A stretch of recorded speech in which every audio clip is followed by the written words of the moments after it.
자, 이번 시간에는 여태까지 우리가 그 예제를 가지고 이제 많이 했었잖아요.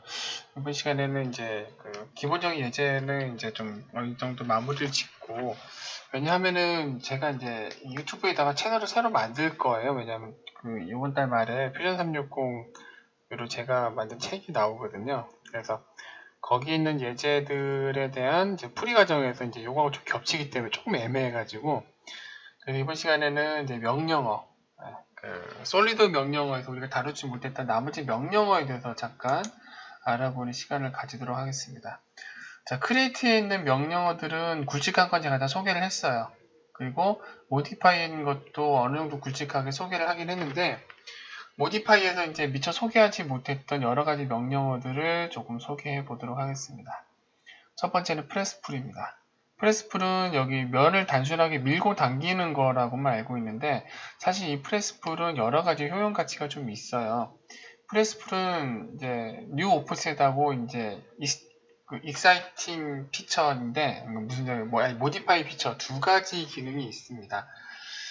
막상 그냥 하려니까 조금 애매하긴 하네. 먼저 이제 뉴 오프셋 같은 경우에는 어떤 걸 뜻하냐면은, 예를 들어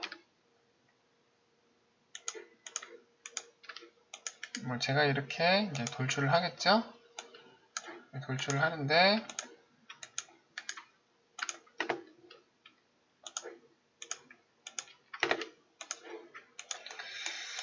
자, 먼저 피처 이제 편집부터 좀 보도록 할게요. 자, 피처 편집 같은 경우는 물론 일반적인 경우에는 이제 그 이 필렛에 갔을 때는 이 필렛 피처를 더블 클릭한 다음에 여기 수정을 할 수 있지만, 외부 데이터를 가져왔을 때는 그 여기 히스토리가 없기 때문에 이거를 이 필렛 값을 조정하려면 마음대로 조정을 할 수가 없게 됩니다. 그럴 때 쓰는 것이 바로 이 프레스풀인데, 이 프레스풀을 이용해서 기존에 있었던 거를 클릭하시면은, 자, 이렇게 기존 형상을 수정을 할 수가 있게 돼요. 이렇게 이런 식으로. 자, 지금 오토매틱 이제 모디파이 익사이팅 피처를 누르게 되면은 지금 이게 이 모드거든요. 이 상태로 이렇게 기존 거를 이제 만드는 게 있고요. 자, 오프셋 타입이 보시면은 그 오토매틱하고 세 가지가 있는 걸로 알고 있는데, 사실은 세 가지가 아니라 뉴 오프셋하고 모디파이 익사이팅 피처 두 가지라고 보시면 돼요. 오토매틱은 뭐냐면은 상황에 맞게 뉴 오프셋이냐 아니면 모디파이 익사이팅 피처냐, 이 둘 중 하나를 고르는 거거든요. 사실은 큰 의미는 없어요. 그래서 첫 번째로 이제 익사이팅 피처, 기존 피처를 수정하는 거를, 자, 우리가 뭐 첫 번째로 알아봤고, 뉴 오프셋에 대해서 얘기를 해보겠습니다. 그 뉴 오프셋이라고 하면은 이제 기존에 있었던 형상을 바로 이렇게 쭉 잡아 당기는 것을 뉴 오프셋이라고 하는데, 사실 이렇게 되면은 이거는 어떻게 보면 뉴 오프셋이라기보다 그냥 익사이팅 피처가 맞아요. 근데 이 둘의 차이가 뭐냐면은, 모디파이 익사이팅 피처를 하게 되면은 여기 합산값, 요건 이제 이렇게만 나오게 되고, 뉴 오프셋을 하게 되면 여기서 이제 새로 이제 오프셋 하는 값이 나오는데, 지금 요거는 별 차이가 없죠. 그죠? 그래서 뉴 오프셋은 이제 어떤 게 차이가 나냐면은, 자, 요거 제가 이제 스플릿 페이스를 이제 좀 나중에 설명할 텐데, 이걸 좀 나중에 설명하기로 하고, 일단 이 스플릿 페이스로 요거 좀 나눠볼게요. 일단 자, 스플릿 페이스로 이렇게 나누면 돼. 이렇게 나눠서, 자, 이렇게 모서리 나눴죠.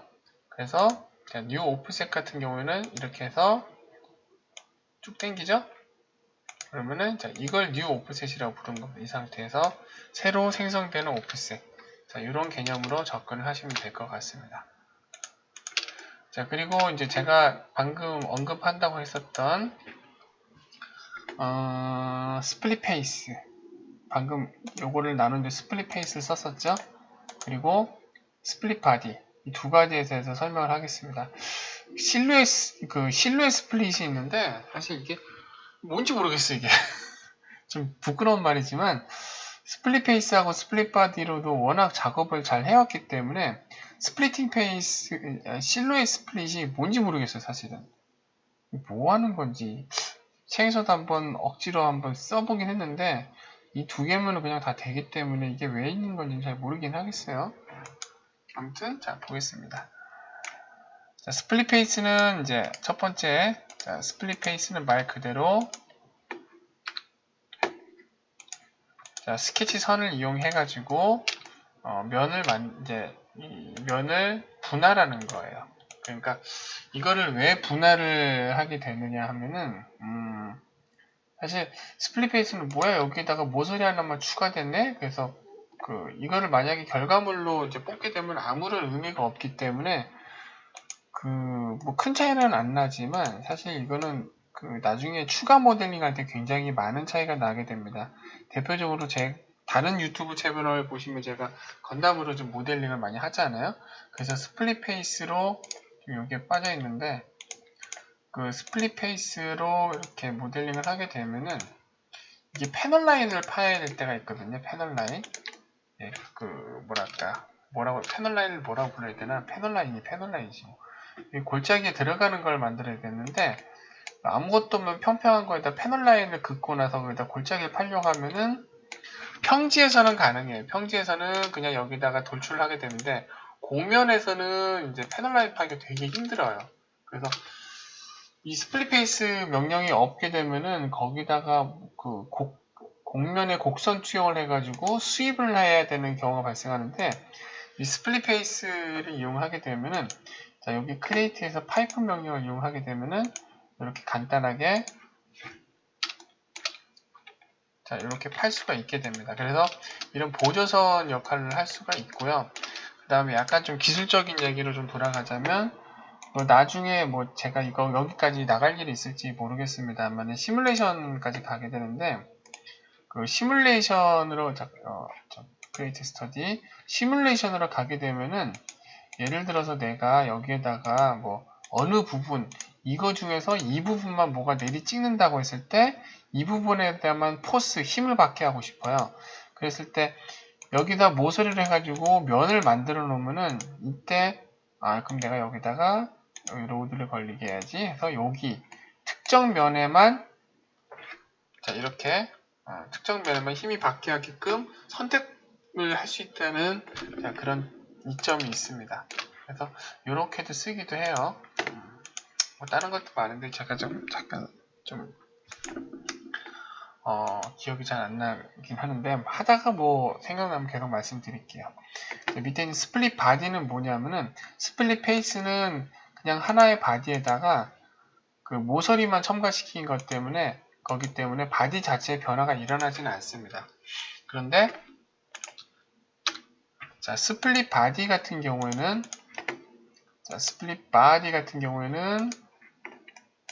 자 바디 투 스플릿을 선택을 하고 스플리팅 툴을 누른 다음에 OK 버튼을 누르면은 실제로 바디가 둘로 쪼개집니다. 이렇게. 제가 아까 잠깐 스플릿 페이스를 이제 언급하는 걸 까먹었는데 스플릿 페이스하고 스플릿 바디는 둘 다 공통점이 뭐냐면 사용 방법은 거의 같아요. 근데 보시는 바와 같이 스플릿 페이스는 그냥 모서리만 하나 추가하는 거고 스플릿 바디는 이게 추가로 이렇게 나눠지거든요. 근데 방금 제가 썼던 스플리팅 툴 나누기 도구를 스케치 선을 썼죠. 근데 나누기 도구가 스케치 선으로 할 수도 있고 아니면 곡면으로도 할 수 있어요. 나중에 우리가 하게 될 이제 크리에이트 폼을 이용해서 잠깐 보여드리자면 이건 지금 따라하지 마시고 이게 이렇게 되는구나 라고 한번 감상하는 용도로만 보시기 바랍니다. 이렇게 자 곡면이 있을 적에 이런 게 있잖아요. 그죠? 그래서 이것도 자르기 도구로 활용을 할 수가 있게 되는 거예요. 그래서 자 스플릿 바디를 누르고 스플리팅 툴을 택 누른 다음에 OK 버튼을 누르면은 요걸 기준으로 얘가 샥뚝 잘리게 되죠. 이렇게. 네. 그리고 아마 잠깐만요. 스플릿 페이스도 이게 먹을 거예요. 아마 스플릿 페이스도 쫙 해서 스플리팅 툴을 얘를 선택하면 그죠. 네.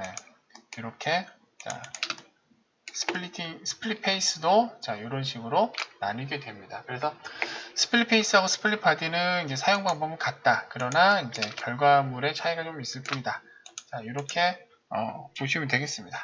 그래서 이번 시간에는 프레스 풀하고 스플릿 페이스하고 스플릿 바디에 대한 얘기를 좀 해봤어요. 그럼 다음 시간에는 이제 스케일하고 드래프트 뭐 다른 얘기들도 좀 해보도록 하죠.